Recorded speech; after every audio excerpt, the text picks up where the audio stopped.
Hi friends.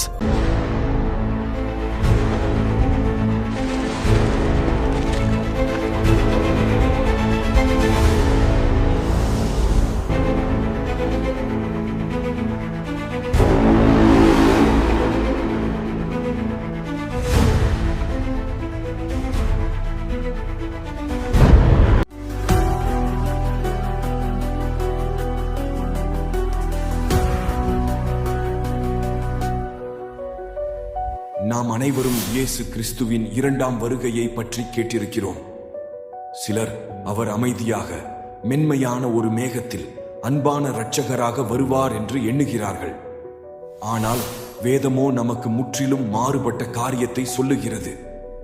இயேசு மீண்டும் வரும்போது அது உலக வரலாற்றில் மிகச் சிறந்ததும் பயமுறுத்தும் நிகழ்வாகவும் யாரும் நினைத்து கூட பார்க்க முடியாத ஒரு நிகழ்வாக இருக்கும்.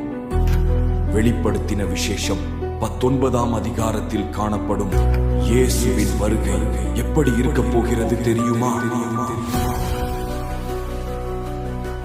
பரலோகம் திறந்திருக்க கண்டேன்.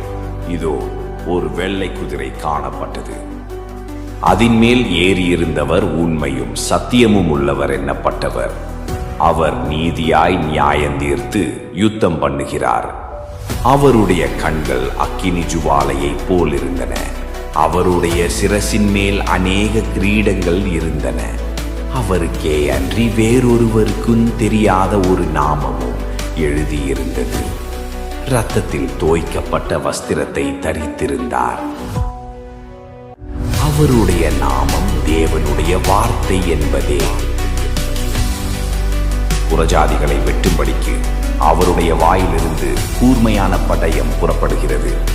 இருப்பு கோலால் அவர்களை அரசாளுவார். அவர் சர்வ வல்லமையுள்ள தேவனுடைய உக்கிர கோபமாகிய மதுவுள்ள ஆலையை மிதிக்கிறார்.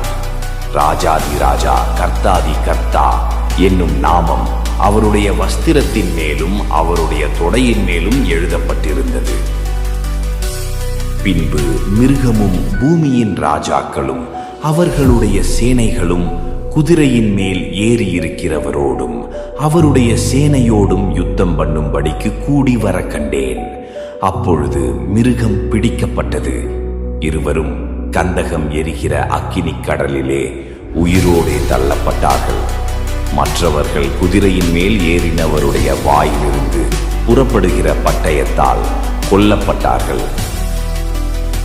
உலக இரட்சகர் அந்த மிருகத்தை தோற்கடித்தார்.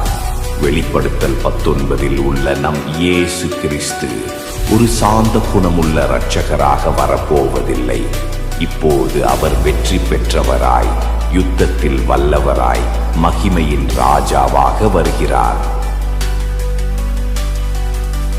இயேசு கிறிஸ்து மீண்டும் வரும்போது அவரை சந்திக்க நீங்கள் ஆயத்தமா?